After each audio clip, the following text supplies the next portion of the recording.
Welcome to an all-new episode of Her Playbook brought to you by Kendra Scott. Her Playbook is a podcast highlighting inspiring stories of women in sport and business. My name is Madelyn Burke, and I'm thrilled to be joined on this episode by Andrea Hopelain, the Senior Vice President of Publishing at EA Sports. Andrea, thank you so much for joining me today.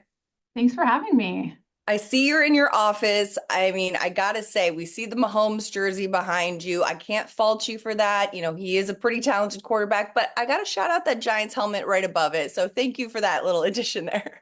You're welcome. I'm a fan. But I am clearly a fan of many things, but I'm happy to also be a Giants fan. Absolutely. A fan of many sports, and we're a fan of you and being on this podcast. We got to ask, starting off with what exactly does your role entail as Senior Vice President of Publishing at EA Sports? Gosh, I have one of the most fun jobs I think I've ever had in my entire career.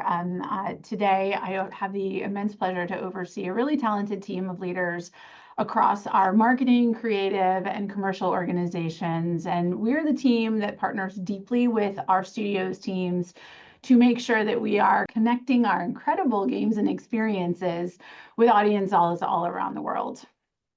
Now, prior to EA, you've spent time at Hasbro, at Disney, at ESPN, at Sony, some really big companies, some household names. And you've talked about in past interviews the importance of working with brands that make real emotional connections with their audiences. EA, another company that really does that. Working at all these companies, what do you think is the key to making an emotional connection with an audience? You're right. I've had an incredible career journey and really at the intersection of sports, entertainment, technology, and with brands that consumers absolutely fall in love with. You know, those are all brands that have characters, they have stories, they have athletes, they have worlds, they have pitches, they have gridirons, and they have competition. And I think that, you know, it's so fun to tap into consumers' passion, whatever it may be, and really learn how to listen to what they love and lean in and deliver that. And so I've really been at the heartbeat of consumer fandom my entire career. And it's, you know, my favorite thing to do every day is to wake up and listen to fans and figure out the ways in which we can continue to delight them and can continue to engage them deeper and deeper into their fandom and connect them with others around them. Where did your journey as a sports fan start? Gosh, you know, I think it started with my own personal love for sports. I played soccer since probably I was 3 years old and really just always loved the camaraderie of being a part of a team and having a shared ambition and a shared goal, but not just being able to use my body athletically, to be able to use my voice and to be able to use my brain to think about the different pathways to connect to the end ambition. And so just sort of that physical play as well as, you know, the mental agility that's required to be an athlete. I fell in love through my own passion for playing sport. And then, you know, the world opened up to me as I saw there were so many others like me at a variety of levels that also love sport. We see those stats too so often that it's like, you know, young women and young girls and even boys and men as well who play team sports have a higher success rate in, you know, these corporate settings and in, you know, C-suite jobs and in higher level SVP roles and all that. What are some of the things that you see that translate from sport to business that really made that transition beneficial, or some of the early lessons that you learned that you thought, okay, this is helpful in this setting and going forward? You know, I hear a lot of people talk about grit, resilience, teamwork, camaraderie. I think all of those things are things you learn in any sport. And if you want to be competitive, you know, they're kind of a requirement that you understand how all of those things come together and that competitive spirit to win. I think the thing that most resonates with me today as I think about sport and what sport has taught me and what I think it has taught many of the people that I get to work with every day is that failure is absolutely a part of winning. And I think about my own experience, you know, whether on the pitch and, you know, take it like having it being that key moment of taking penalty shots, you know, in a winning moment in a game, you know, the moment that defines whether you win or you lose. I think about the moments that I spent practicing for those penalty kicks and how many I missed and how many the goalies blocked and what it takes to just keep going and practice and practice. And that failure is so much a part of the glory of winning.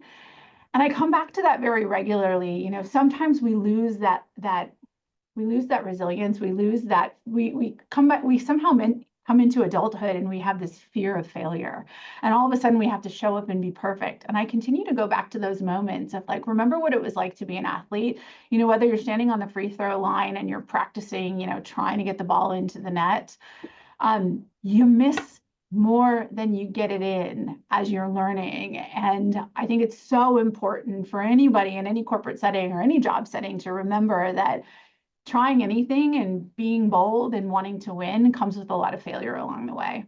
I'm sure. And it's in any walk of life or in any regard, it's almost like you learn more from the failures than you do from the successes. And Exactly. and that's how growth comes. And you know, speaking of growth, there has been a huge growth in the gaming world in recent years. And, you know, obviously sports fans love to watch live sports, but as the consumer consumption of things is getting more interactive, how have you and EA kind of felt that shift into, okay, this gaming world is becoming a whole nother thing and almost a sport in itself? It's an it's a really fun moment to be where we are right now. I think gaming, to your point, has never been more relevant. But on top of it, sport fandom is growing. It continues to grow and grow and grow. We're not seeing any signs of stopping, which is pretty cool because sport is timeless, in my opinion. You know, sport is truly it's been around since the dawn of time, and I think it'll persist until the dawn of time. But what's really cool about where we are in this moment is we spent the better part of the last 4 decades building out interactive capabilities that allow people to play and engage and interact with sport. And we're sitting in this really special position right now where technology is advancing in ways that are really incredible. We've got an audience that has grown up that has grown up playing our games, but also the next generation of audience is growing up in a gaming first environment. And so we really see incredible potential for EA Sports to continue to lead sports fandom forward. We're constantly looking for new ways to reach the next generation of fans and really transform the reach of our brand and experience into not just gameplay, but really being the future funnel of sports fandom. Yeah. Well, and the fact that not just only has it grown so exponentially, but people look at sport sometimes through a narrow lens of a male dominant field, just as they look at gaming through a narrow lens of sometimes a male dominant field. But what really has stood out to me is the immense growth of women in gaming and what a large percentage women make up of that clientele. Not only is there an enormously dominant population of women in this world who game, there's also an incredible amount of women who are athletes and sports fans as well. Um, for us, it's a really an important part of how we serve our fans and how we grow our audiences and how we make sure that we show up in the world as a leader in sport. Um, you know, we have to represent it all. We've taken a number of strides over the last maybe 5 to 7 years, I would say, to really, you know, be on the front foot of how we represent equitably inside of our games, women's sport, and even the mobility and the agility of women's athletes inside of our game. And that comes from the introduction of females inside of our game, females as cover athletes. You know, we've done this across EA Sports FC, our NHL game. In our Madden game and our college football game, we have female referees and commentators. We're really doing our best to represent, you know, the athletes around the world as well as the sport leaders around the world on and off the pitch inside of our experiences and as members of our team that are incredible powerhouses in as creatives, as engineers, as technologists, as, you know, commercial leaders. And so, you know, we're acting the act, we're walking the walk, we're talking the talk.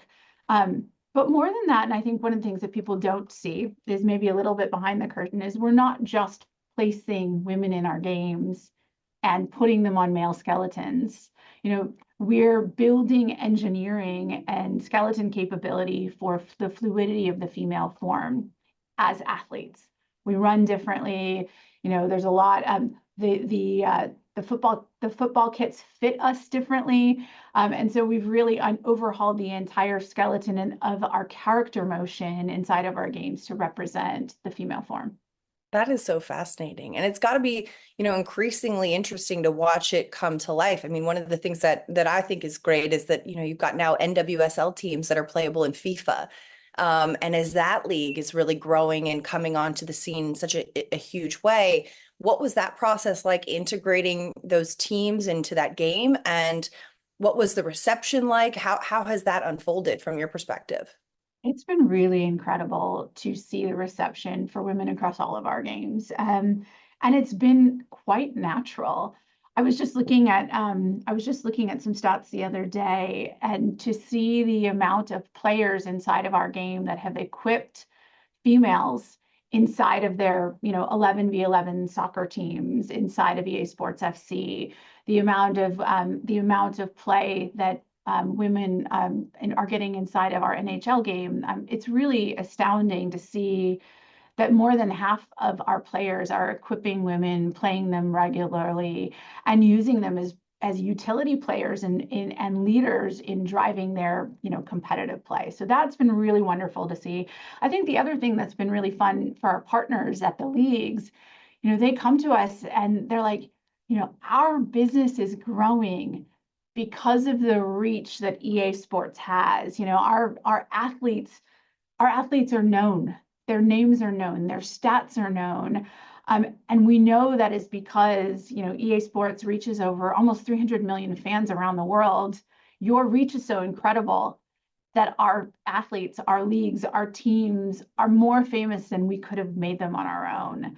And it's just such a wonderful celebration for us of the role that we play in leading sport forward, but also the role that we get to play at a micro level too with these athletes.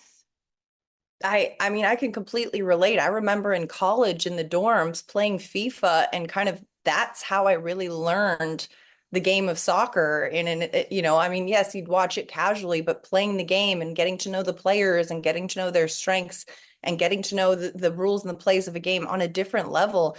And whether it's, a soccer game, whether it's Madden, whether it's college football, which is back, the EA college football game, that is a huge one too. And we got to talk about that because I know sports fans and gamers alike were celebrating when this news came out that this game was returning. Obviously, it got shelved for a period of time because of NIL, but now that you've got NIL in the mix, you're able to get college athletes to opt in and to get their name, image, and actual likeness in the game. What was that process like? Building out that game, relaunching that game to huge fanfare. Oh my gosh, it was such a phenomenal first year for us returning back to college football after more than a decade out of the market.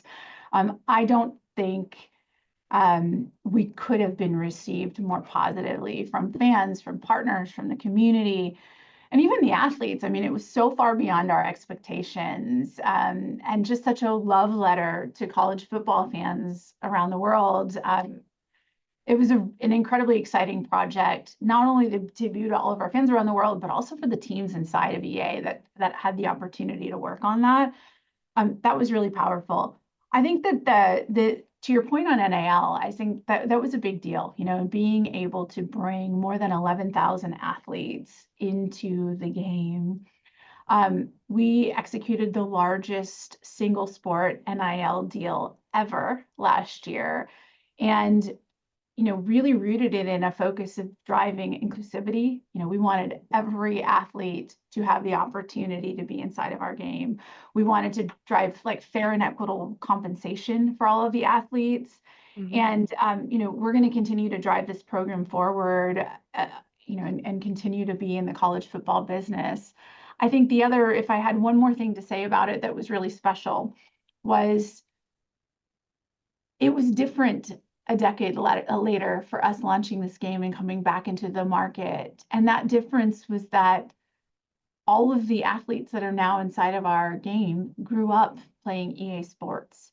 So for them, as a generation of gamers growing up, to see themselves and be able to play themselves inside of a game and an ecosystem that they had done for years growing up, it made it that much more powerful for us to celebrate with them.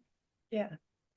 Now, speaking of growing up playing EA, I know you have a young son who you play games with. This is a way that you two bond. How have you watched and how is seeing, this product that you produce through his eyes, affected the way that you approach it on your day to day? It is incredible. First of all, it's incredible how much dexterity the next generation or this young generation has versus me. You know, his ability and his fluidity and gameplay is on any screen is just second to none. So that's incredible to watch, and I get my butt kicked pretty regularly by my 9-year-old. But I think more importantly, it's fun to truly watch how social gaming is for him and how much, it's a part of his connection to friends.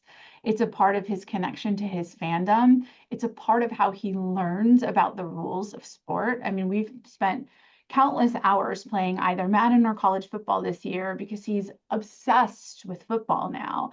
And he wants to understand all the rules, all the plays, and, whether we're watching the 49ers games or we're playing college football or he's out playing flag football right now, it just sort of all comes together. And, he's like, oh, Mom, that's the play that we played in Madden. And, that's what, this is what the cornerback does. And he understands plays, playbooks, teams, formations, and all of that through our games, which makes him a more ardent fan and a more avid athlete as he's participating in the real world as well. Yeah, that is such a fascinating. It's almost like an interactive film study for the younger generation. Yes. Yeah, I try not to like do the me search, right? Like my N of one inside of my house, but I'm pretty clear that my story is similar to many others who have you. It is a story of youth today. Yeah. Now, a lot of people watching or listening to this conversation might think, wow, that is such a cool job. How do I get a job like Andrea has? What is one piece of advice that you would give to the younger generation or to people watching or listening who say, this is a path I'd want to pursue? Because I'm sure you get this question a lot. How do I get there?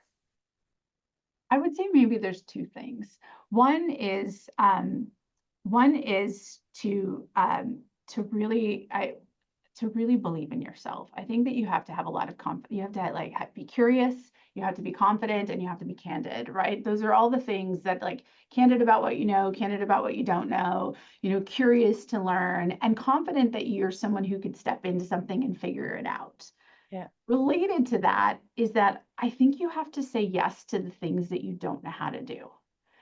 And I think that's been a very consistent thread throughout my career journey is that I've stepped into roles that I knew I really didn't know what I was doing right out of the gate. And, those three C's, the confidence, the candor, the curiosity, have been what's helped me sort through it. But always sort of stepping into something that makes you a little bit uncomfortable has really been an unlock for me into progressing my career and taking on more meaningful journeys. I do love that advice because I think that that growth point comes from those moments where you are a little bit uncomfortable and you are a little bit out of your comfort zone. But how do you maintain that confidence, that first C, when you feel so in over your head in an area where you're not as familiar? It, I don't think that you ever get comfortable in it, and I don't think that you ever feel. You always feel a little unsteady in those moments, and I think that for me, it's been finding a way to have comfort in the mess, comfort in my own discomfort, because I'm seasoned enough to know that it passes and you find your way and all of a sudden things click and you have these aha moments and you're like, I got this, I got Yeah. this. But being, uncomfortable in the mess of learning and surrounding yourself with people around you that you can vulnerably ask questions and show the things you don't know, that not only endears you to others as someone who has a learning mindset and, but also it allows them to want to help you. Yeah, that is some great advice. Andrea Hopelain, thank you so much for taking the time to talk with us today on Her Playbook, brought to you by Kendra Scott. Really appreciate it. Andrea Hopelain, the Senior Vice President of Publishing at EA Sports. Her Playbook is brought to you by Kendra Scott, the jewelry company that's shining bright and doing good. Shop jewelry styles designed for every day and every occasion at your local Kendra Scott store or at kendrascott.com.